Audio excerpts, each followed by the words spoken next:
है। कहानी का मेन कैरेक्टर एक लड़की है। वो एक ऐसी लड़की है जो समंदर से बहुत इतना प्यार करती है कि वो अपनी सारी जिंदगी समंदर में रहकर यानी सेलिंग करके गुजारना चाहती। उसका नाम था टैमी ऑल्टर, जिसे टैमी भी कहते हैं, और उसका ताल्लुक कैलिफोर्निया से था। वो अपनी जिंदगी को सेलिंग करते हुए एक बेहतर तरीके से और एक खुशगवार तरीके से गुजारना चाहती। टैमी ने अपनी स्टडी ग्रेजुएशन तक कंप्लीट करने के बाद सेलिंग ज्वाइन कर ली और अपना सफर वो कश्ती के जरिए तय करते हुए ताहिती आ गई, जो कि एक खास जगह का नाम था। ताहिती एक ऐसी जगह का नाम था जो कि एक बहुत खूबसूरत आइलैंड था। उसकी मुलाकात एक लड़के से होती है जिसका नाम रिचर्ड था। वो भी काफी अरसे से ताहिती में ही रह रहा था। वो बिल्कुल टैमी की तरह ही था, यानी वो भी समंदर से प्यार करता था और वो अपनी सारी जिंदगी ताहिती में गुजारना चाहता। उसके पास अपनी जाती बोट थी जो वो सेलिंग में इस्तेमाल करता था। वो दोनों एक दूसरे को समझने लगते हैं और एक दूसरे को पसंद करने लगते। रिचर्ड ने बहुत सारी कश्तियां अपने हाथों से बनाई था। टैमी ये सब देखकर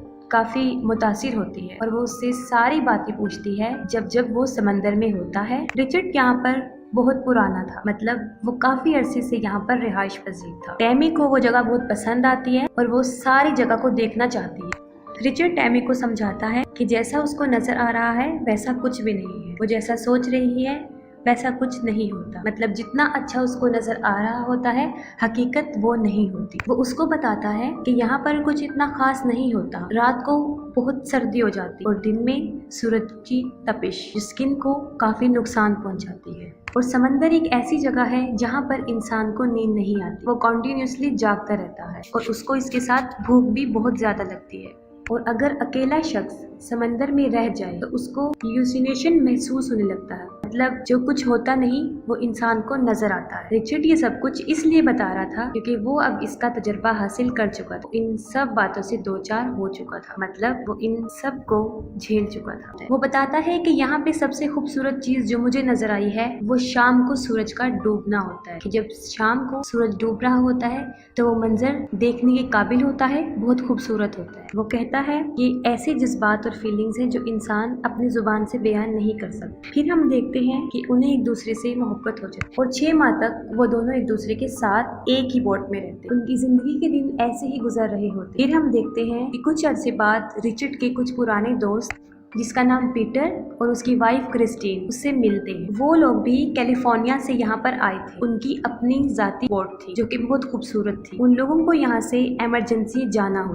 वो रिचर्ड को कहते हैं कि हम तो यहाँ से जा रहे हैं, क्या तुम हमारी बोट को कैलिफोर्निया तक ले जा सकते हो? उसके बदले में उसको हम पे भी करेंगे। रिचर्ड को ये डील अच्छी लगती है और वो इसके लिए मान भी जाता है क्योंकि जाहिर है उसको इसमें प्रॉफिट नजर आ रहा होता है कि इसके बदले में उसको ढेर सारा पैसा मिलता है। रिचर्ड और टैमी दोनों पीटर की बोट को देखते हैं। उन्हें काफी पसंद आती है और वो इस डील को एक्सेप्ट कर लेते हैं कि उनकी बोट काफी खूबसूरत। वो अपना सारा जरूरी सामान खरीद कर अपने जाने की तैयारी करते हैं और देखते हैं हमें अपनी मंजिल हमें किस आइलैंड पर रुकना है। ये सब सोचने और अपना फैसला करने के बाद वो अपना सफर शुरू करते हैं और उनका ये सफर तकरीबन 4000 मील का होता है। 4000 मील एक बहुत बड़ा फासला, इसलिए उनको इसमें काफी दिन लगने थे। रिचर्ड अपनी जिंदगी का सबसे बड़ा फैसला करता है। वो टैमी से शादी करने का फैसला और उसको शादी के लिए प्रपोज करता है। टैमी भी उससे मोहब्बत करती है, इसलिए वो उसका फैसला कबूल करती है। वो दोनों बहुत खुश होते हैं, लेकिन फिर उनकी किस्मत पलट जाती है। वो समंदर में तूफान को महसूस करते हैं और फिर देखते हैं कि एक परिंदा तेजी से हवा के साथ उड़ता हुआ आया है और उनकी बोट पर गिर गया है। उन्हें कुछ समझ नहीं आया कि ये परिंदा कहाँ से आया, क्योंकि आसपास उन्हें कोई किनारा भी नजर नहीं आया। जाहिर है वो हवा के साथ उड़कर इतनी दूर आ गया होगा। इसके बाद उन्हें रेडियो पर फौरन अलर्ट किया जाता है कि एक बहुत बड़ा समुद्री तूफान आने वाला है। ये सुनने के बाद रिचर्ड ये डिसाइड करता है कि जिस तरफ से तूफान आ रहा है हम उसकी ऑपोजिट साइड से अपना रास्ता तय करेंगे। लेकिन टैमी उसको बताती है कि जिस तरह वो समंदर से वो परिंदा उड़कर आया है इसी तरह हम भी इस समुद्री तूफान में निकल सकते हैं अगर हम इसके लिए कोशिश करें। रिचर्ड इस फैसले से खुश नहीं होता, लेकिन जाहिर है उन्हें कोई फैसला तो लेना पड़ना था क्योंकि पहले ही उनका बहुत वक्त जाया हो चुका था। उन्होंने जल्दबाजी में जो फैसला लिया वो गलत था और इस गलती का पछतावा उन्हें तब हुआ जब उन्होंने देखा कि एक बहुत बड़ा तूफान उनकी कश्ती के सामने आ रहा है और अपने साथ बहुत बड़ी बड़ी लहरों को ला रहा है जिस पर काबू पाना काफी मुश्किल है। और इन हालात को देखते हुए वो काफी परेशान हो जाते हैं और अपनी कश्ती को संभालने की कोशिश करते, लेकिन उनसे उनकी कश्ती संभल नहीं पाती। इन हालात को देखते हुए रिचर्ड टैमी को कहता है कि वो फौरन नीचे चली जाए। बहुत बड़ी बड़ी लहरें आती और जैसे ही टैमी अंदर जाती है एक बहुत बड़ी लहर आती है जो रिचर्ड को अपने साथ ले जाती है और टैमी भी वहाँ पर गिर जाती है और बेहोश हो जाती है और उनकी कश्ती बुरी तरह तबाह बर्बाद हो जाती है। सुबह जब उसको होश आती है तो वो अपने आसपास पानी और टूटी हुई कश्ती देखती है। इस वाकये में वो खुद भी काफी जख्मी हो चुकी, जगह जहाँ चोटें लग गई थी उसको काफी तकलीफ भी हो रही, लेकिन फिर भी वो हिम्मत करके किसी तरह कश्ती से बाहर आती है और अपने आसपास रिचर्ड को ढूंढती है, लेकिन उसको रिचर्ड कहीं दिखाई नहीं देता। वो रिचर्ड को आवाजें देना शुरू हो जाती। वो सोचती है कि शायद रिचर्ड बोट से गिर गया और उसको पुकारती पुकारती वो चिल्लाना शुरू करती, लेकिन रिचर्ड नहीं आता। रेडियो से अपनी आवाज भेजने की कोशिश करती, लेकिन इस झटके की वजह से सब कुछ तबाह बर्बाद हो गया होता है। इलेक्ट्रॉनिक चीजों में पानी चला गया होता है। उनकी कश्ती अब बिल्कुल बेकार हो चुकी है, वो अब किसी काम की नहीं रही और वो अब यहाँ समंदर में ही पड़ी रही, क्योंकि बोट को आगे बढ़ने में जो पर्दा मदद करता है वो बुरी तरह बर्बाद हो चुका होता है। उस पर्दे के बगैर भी कश्ती आगे मूव नहीं कर सकती। वो बहुत सैड होती है क्योंकि रिचर्ड को वो खो चुकी है। वो अपने से कुछ फासले पर एक छोटी बोट देखती है, वो बोट जो उनकी बोट पर पड़ी होती है और साथ में उसको ये भी महसूस होता है कि उस बोट के साथ शायद रिचर्ड भी है। वो छोटी बोट उनकी कश्ती से काफी दूर होती, अगर वो अपनी बोट छोड़ के जाती तो वो उनसे दूर निकल जाती, इसलिए उसको अकेले छोड़ना अक्लमंदी नहीं। वो सोचती है कि अब उसे क्या करना चाहिए। वो इर्द गिर्द देखती है, उसको एक बहुत बड़ा पर्दा नजर आता है जो बिल्कुल उसी पर्दे की तरह होता है जो कश्ती को आगे बढ़ने में मदद है। वो उसको लगाने की काफी कोशिश करती, क्योंकि वो काफी मुश्किल काम था और उसमें एक इंसान से वो लग नहीं सकता, उसके लिए ज्यादा लोगों की जरूरत पड़ती। लेकिन टैमी फिर भी हिम्मत नहीं हारी और मुसलसल उसको लगाने की कोशिश करती और आखिर वो कामयाब हो जाती है। उस पर्दे को हवा में लहरा दी। उसके बाद वो कश्ती को उस छोटी कश्ती की तरफ लेकर जाना शुरू कर दी। जैसे ही उसकी बोट उस छोटी कश्ती की तरफ जाती है वो फौरन रस्सी उठाती है, खुद को उस रस्सी से बांधती है और समंदर में कूद जाती है और फिर वो छोटी बोट की तरफ पहुंच जाती है। वो देखती है कि वहाँ पर रिचर्ड है जो बहुत जख्मी हालत में और बहुत मुश्किल से उसकी जान बच गई, क्योंकि जितना वो जख्मी हो चुका था उसका बचना नामुमकिन था। टैमी उस रस्सी के सहारे दोबारा कश्ती में आती है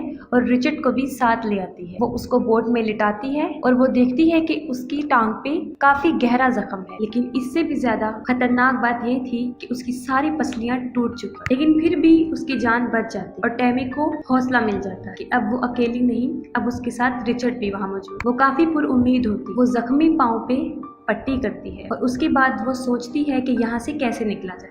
उसके बाद हम देखते हैं कि वो पाइप के जरिए बोट में पानी को बाहर निकालती है और जहाँ से कश्ती टूट चुकी है वहाँ पर टेप के जरिए जोड़ती है। इसके बाद वो यहाँ से निकलने का रास्ता ढूंढ, वो नक्शे को पढ़ने की कोशिश करती। ये चीज उसके लिए काफी मुश्किल थी, लेकिन वो फिर भी उसको पढ़ती रहती। इसके दौरान उसे पता चलता है कि वो तकरीबन 25 दिन में सैंटियागो पहुँच सकते हैं अगर उनकी कश्ती तबाह ना हो, लेकिन वहाँ पे हवाएं और लहरें बहुत तेज थी जो उनको आइलैंड यानी उनकी मंजिल से और दूर लेकर जा रही, जिससे उनको साफ नजर आ रहा था कि दिनों तो क्या वो तो महीनों में भी अपनी मंजिल की तरफ नहीं रह जा। कोई भी उनकी मदद को नहीं आया तो वो सारी जिंदगी के लिए यहाँ फंस सकते हैं और यहाँ से उनका निकलना नामुमकिन हो सकता है, क्योंकि जापान तक उन्हें कोई आइलैंड दूर दूर तक नजर नहीं आ रहा था। अपनी कश्ती में मौजूद जितना भी खाना होता है टैमी उन सबको इकट्ठा करती, क्योंकि यकीनन वो उनके पास बहुत थोड़ा रह गया होता है। ज्यादा से ज्यादा 14 या 15 दिन का खाना मौजूद था। यहाँ पर जो उन्हें सबसे ज्यादा मसला पेश आ रहा था वो पानी का था। उनके पास पीने का पानी नहीं था, क्योंकि शायद लहरों के टकराने से उनका वाटर प्रेशर टूट चुका था और पानी आना बंद हो गया था। लेकिन उनके पास थोड़ा बहुत पानी था जिस पर वो अपना गुजारा चला रहे थे। ये हालात, ये दिन उनके ऊपर एक इम्तिहान की तरह गुजर रहे, क्योंकि वो एक ऐसी जगह पर मौजूद थे जहाँ पर ना फिशर्स आते हैं और ना कोई सियाह, क्योंकि वो किनारे से इतना दूर थे कि आम इंसान उनको सोच भी नहीं सकता। वो ऐसा महसूस करते हैं कि अब वो यहाँ से कभी भी नहीं जाएंगे। वो यहाँ पर गुम हो गए और सच में वो यहाँ पर गुम हो चुके थे। उन्हें अपनी मौत साफ दिखाई दे रही। एक तो वो समंदर में फंस गए थे ऐसी जगह पर जहाँ पर उनका बचना नामुमकिन है, और दूसरा खाने पीने की तरफ से उनका खाना भी दिन ब दिन कम होता जा रहा है। और जो सबसे बड़ी प्रॉब्लम ये थी कि टैमी वेजिटेरियन। टैमी बहुत परेशान होती है। इस पर रिचर्ड उसको समझाता है कि हमारे पास खाना कभी भी खत्म नहीं हो सकता अगर तुम समंदर से मछलियां पकड़ती हो। और ऐसा करने पर टैमी साफ इनकार कर देती है, लेकिन उसके बाद वो फिर भी कोशिश करती है, लेकिन हर बार नाकाम हो जाती है। टैमी को अपनी गलती का एहसास होता है। वो रिचर्ड से माफी मांगती है। रिचर्ड तो बेचारा किसी काम के काबिल ही नहीं था कि वो बुरी तरह जख्मी हो चुका था और उसकी हड्डियां भी टूट चुकी थी। बारिश आ जाती, इस पर टैमी बहुत खुश हो जाती और खुशी से चिल्लाने लगती है और उनके पास जितने भी बर्तन मौजूद होते हैं वो सबको उन बारिश के पानी से भर लेती है। लेकिन उनकी जिंदा बचने के लिए ये चीज काफी नहीं थी। उनको खाने के लिए भी चीजें चाहिए थी। दिन ब दिन उनकी हालत खराब से खराब तर होती जा रही। वो दोनों लेटे होते हैं। टैमी को दूर एक बोट नजर आता है, एक बहुत बड़ा बोट। वो फौरन फायर करती है। वो फायर से उनको बुलाने की कोशिश करती है, लेकिन वो लोग बगैर उनको लिए वहाँ से चले जाते, क्योंकि वो सोचते हैं कि यहाँ पर कश्ती हो ही नहीं सकती। उन्हें वहाँ रहते रहते तकरीबन 20 दिन गुजर चुके और उनकी हालत बदतर से बदतर होती जा रही। और टैमी उसी चीज का शिकार हो रही जो आपको मूवी शुरू होने के स्टार्ट में बताया था, यानी हेलुसिनेशन, धोखा, फरेब नजर। टैमी अपने अंदर अजीबोगरीब तब्दीलियां महसूस कर रही। वो महसूस कर रही थी कि वो पागल होती जा रही है और उसको अब यकीन हो गया था कि अब वो यहाँ से बचकर नहीं निकली और यहीं पर उनकी मौत हो जाए। उनके पास वाइन्स की कुछ बॉटल्स थी जिस पर वो अपना गुजारा चला रहे थे और अपने पेट को भर रहे थे। टैमी काफी मेहनत करती और रिचर्ड को बचाने के लिए वो काफी स्ट्रगल करती। उस कश्ती में रहते रहते उनको तकरीबन 40 दिन बीत जाते। टैमी बहुत इल्यूसिनेट करने लगी, क्योंकि आपको हमने बताया था कि उसको रिचर्ड ने भी ये बात बताई थी कि कोई शख्स अगर समंदर में ज्यादा अरसे के लिए रहता है तो उसके साथ ऐसा होने लगता है। उसको हर चीज धोखा, फरेब नजर आने लगता है। और इन सब हालात से टैमी भी गुजर रही। वो ये बात, क्योंकि रिचर्ड तो कब से ही मर गया था जब उनकी कश्ती डूबी थी, ये सब उसको इल्यूसिनेशंस की वजह से हो रहा था, क्योंकि वो काफी शॉक थी और काफी स्ट्रेस की वजह से उसके साथ ये सब हो रहा था, क्योंकि वो इस सदमे से बाहर ही नहीं आ रही थी कि वो रिचर्ड को खो चुकी है। और उसकी ये इल्यूसिनेट इतनी पावरफुल थी कि अब तक वो रिचर्ड को महसूस कर रही थी, वो सब इसी की वजह से था। वो कैसे?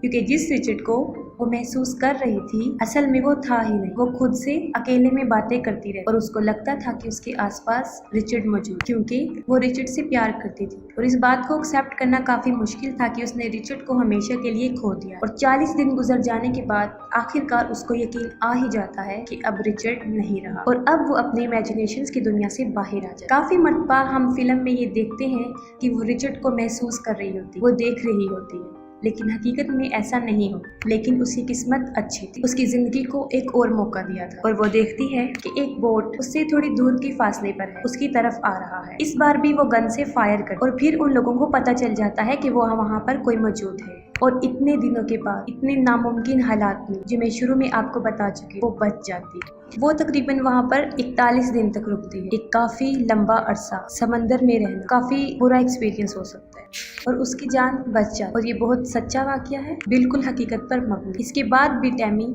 सेलिंग नहीं छोड़ और अपनी सारी कहानी को सामने रखते हुए वो किताब लिखती है। वो बताती है कि रिचर्ड ने मेरी मुश्किल वक्त में बहुत साथ दिया और अब तक उसके कानों में उसकी आवाजें गूंजती रही। और आज अगर वो किसी की वजह से जिंदा है तो वो सिर्फ रिचर्ड। मूवी काफी इम्प्रेसिव है। आई होप सो आपको अच्छी लगी।